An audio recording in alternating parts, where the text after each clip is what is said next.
हे become superstars, कैसे हो आप सब? बहुत अच्छे हो या ही ना? तो इस वीडियो में मैं आपको जो है कुछ बताने वाला हूँ, बहुत ही इंपॉर्टेंट बात करने वाला हूँ आपके साथ। आज मैं आपके साथ बात करने वाला हूँ अकाउंट्स की, चाहे वो अकाउंट्स कंपनी अकाउंट्स हो, चाहे वो फाइनेंशियल अकाउंट्स हो। तो एक छोटी सी बात मैं आपको पहले बता दूं, एक्चुअली मैं फिट नहीं हूँ, थोड़ा सा तबीयत गड़बड़ चल रही है, तो वीडियो में हो सकता है मेरी आवाज बीच में थोड़ी बैठ जाए, जैसे भी हो जाए प्लीज एडजस्ट कर लीजिएगा, ठीक है? तो स्टार्ट करते हैं। इस वीडियो में मैं आपको दो पोर्शन में बातें बताऊंगा।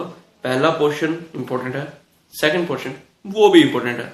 एक्चुअली दोनों पोर्शन लिंक्ड है, इंटरलिंक्ड है, तो आपको ये दोनों पोर्शन देखने हैं। इसी वीडियो में है, कोई नेक्स्ट वीडियो नहीं है। तो यानी इसका मतलब बस ये है कि आपको ये वीडियो जो ये है पूरी देखनी है, ठीक है? स्टार्ट करते हैं। पहले क्वेश्चन में आपको मैं बताने जा रहा हूं कि किस तरीके से हम अकाउंट्स को पढ़ेंगे, ठीक है? तो जो मैं कहने वाला हूं बहुत इंपॉर्टेंट है, ठीक है? पहली बात, जब हम किसी कोचिंग में पढ़ते हैं, डेफिनेटली आप अकाउंट्स की कोई कोचिंग पढ़ रहे होगे, या अगर आप अकाउंट पहले से काफी स्ट्रांग है तो हो सकता है आप ना भी ले रहे हो। अगर ना भी ले रहे हो तो भी ये आपके लिए इंपॉर्टेंट वीडियो है, ले रहे हो तो भी इंपॉर्टेंट है, ठीक है? तो आपने क्या करना है कि जब आप कोचिंग में जाएं तो कोशिश करें कि आप 2 रजिस्टर लगाएं। 2 रजिस्टर लगाने के 2 तरीके हैं, पर लगाने 2 ही हैं। पहला तरीका कि जो आपका क्लास में आपको कोचिंग में जो भी कराया जाए उसे एक ही रजिस्टर में करें, और जो घर से करने के लिए दिया जाए या फिर आप प्रैक्टिस करें तो उसे दूसरे रजिस्टर में करें। ऐसा इसलिए होगा कि जो आपके कंसेप्ट है ना वो सारे एक जगह पे होंगे, आपको शफलिंग नहीं करनी पड़ेगी। मान लो आपको कुछ क्वेश्चन करना है तो उसके लिए कंसेप्ट को रिवाइज करना है, तो आपको शफलिंग बड़ी करनी पड़ती है ना, कंसेप्ट पीछे रह जाता है, तो इसमें टाइम बचेगा आपको, और टाइम बचेगा। और मेन दिक्कत पता है क्या? हम इंडियंस की, मैं एक्चुअली इंडियंस ही कहूंगा क्योंकि एजुकेशन सिस्टम थोड़ा इस तरीके का है, तो धीरे धीरे सुधर रहा है, बहुत इंप्रूवमेंट है। मैं ये कहना चाहूंगा, ऐसा इसलिए मैं कह रहा हूं कि हम लोग क्या करते हैं, क्वेश्चन को देखते हैं और फिर समझते हैं अच्छा ये कंसेप्ट था, बल्कि हमें इसका उल्टा करना चाहिए। कंसेप्ट पढ़ के अच्छा ये कंसेप्ट है, हो जाएगा। समझ रहे हो आप बात? तो प्लीज कंसेप्ट को सेपरेट रखें।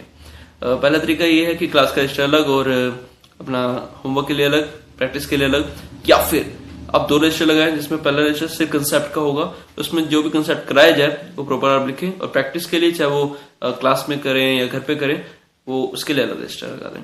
एक छोटी सी बात मैं आपको कहना चाहूंगा, अपील करना चाहूंगा एक्चुअली, क्योंकि आप कोचिंग लेते हैं, आप फीस देते हैं, ठीक है? और पैसे की आज की डेट में बहुत वैल्यू है, ये आप सब जानते हैं, सिर्फ आप नहीं मैं भी जानता हूं। तो इसको यूटिलाइज करो ना।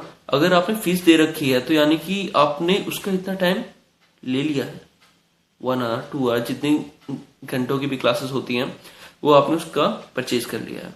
और सिर्फ वो आवर्स परचेज नहीं किए, उसकी वो नॉलेज भी, समझ रहे हो आप? तो उस पैसे को जो आपने दिया है ना, एक एक पैसे को आप यूटिलाइज करो।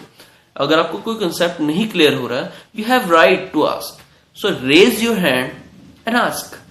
भाई हाथ खड़ा करके कहो, भाई सर मुझे ये कंसेप्ट नहीं समझ में आ रहा, प्लीज एक्सप्लेन, अच्छे से एक्सप्लेन करो। और जब तक क्लियर ना हो आपको, जब तक आप 100% श्योर ना हो, टीचर को मत छोड़ो, ठीक है? मैं अपने स्टूडेंट को भी यही कहता हूं, किसी के पीछे नहीं पढ़वा रहा, मेरे साथ भी यही होता है। तो ठीक है, इस तरीके से क्या होगा, आपके कंसेप्ट स्ट्रांग हो जाएंगे। दूसरा, अकाउंट्स की प्रैक्टिस बहुत ज्यादा करनी है, कम प्रैक्टिस पे काम नहीं चलेगा, ठीक है? इतनी प्रैक्टिस करो कि उंगलियों में निशान पड़ जाए पेन के, ठीक है? बिल्कुल हो सकता है, एवरीथिंग इज पॉसिबल। मैं करता था यार, तुम भी कर सकते हो, ठीक है? तो ये तरीका है।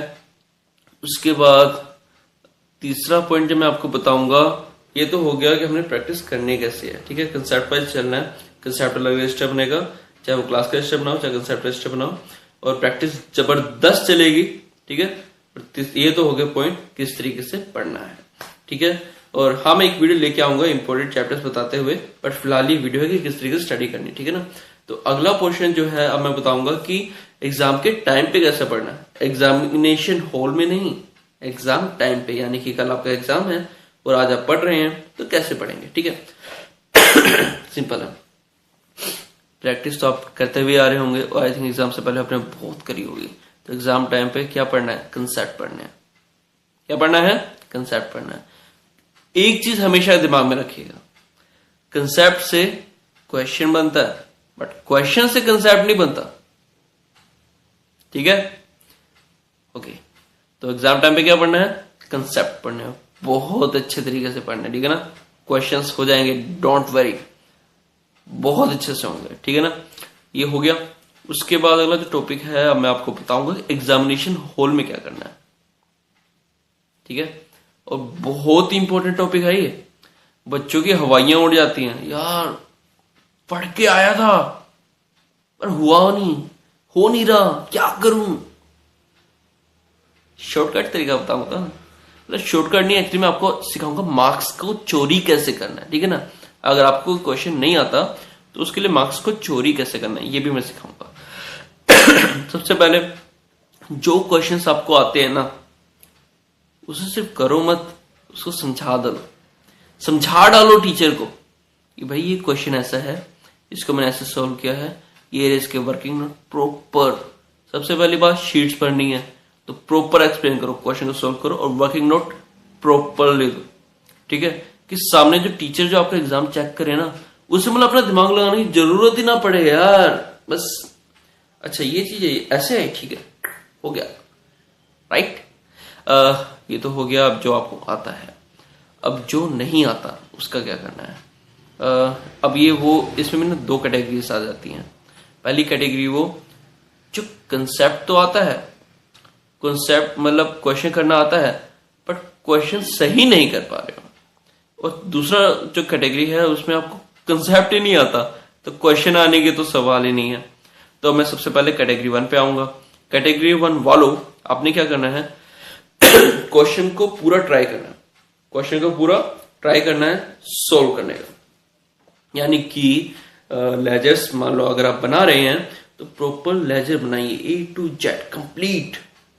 ब्रांच का अगर कोई क्वेश्चन कर रहे हो, branch debtor account, branch stock account, ये सारे अकाउंट्स बना डालो और जितनी एंट्रीज आप पोस्ट कर सकते हो आप पोस्ट कर दो। ओके, जितनी पोस्ट कर सकते हो उतनी पोस्ट कर दो। क्या होगा, फाइनल आंसर ही तो गलत होगा, कोई बात नहीं, स्टेप वाइज मार्किंग, राइट। इसकी भी, ये भी कोई चीज होती है, यानी कि मार्क्स आने की उम्मीद है। अगर आपसे क्वेश्चन नहीं हो रहा तो हाइपर मत होइए, पहले तो शांत दिमाग से देखिए कि भाई हो पा रहा है कि नहीं हो पा रहा। अगर नहीं हो पा रहा है तो आप ऐसे करिए, स्टेप वाइज मार्किंग में मार्क्स मिल जाते हैं। ये सिर्फ दिल्ली में नहीं, ये दिल्ली के बाहर भी है। ठीक है, उसके बाद आता है वो बंदे जिनको न कंसेप्ट आता है। अब कंसेप्ट नहीं आता तो क्वेश्चन नहीं आता। ठीक है, तो उसमें क्या करना है, उसमें लगाओगे आप अपना तरीके का जुगाड़। उसके बारे में आपको क्या बताऊं, उसमें आप एक्सपर्ट हैं। क्या करना है, आगे वाला पीछे वाला या तुक्का फेरना है।